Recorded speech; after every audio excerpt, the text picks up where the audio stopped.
Oy, kagaya mo rin ba ako? Mm, mukhang ice cream. Yan, favorite ko yan, Golda. Eh, since wala na dito sa amin yung pinakamalapit na Golda, naghanap talaga ako ng sunod na malapit. Nag-search talaga ako agad. Para sabi ko ngayon, pupuntahan ko siya talaga. Para i-date ang sarili ko. Tingnan nyo naman yung ice cream ko, oh. Grabe yung pinakamalaki yung in-order ko. Apaw-apaw yan sa gilid. Naku po, ang laki-laki.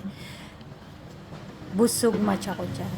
Talagang sinulit ko na ang ice cream today kasi Valentine naman.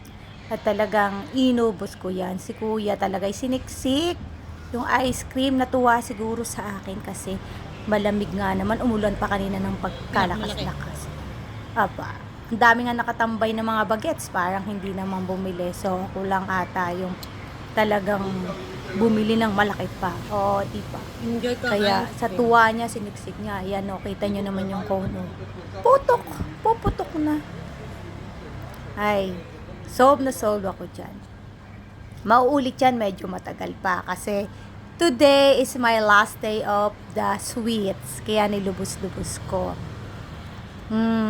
Medyo isang linggong mahigit ako magpapahinga sa sweets dahil ako'y my challenge. I-challenge ko yung self ko na no sweets.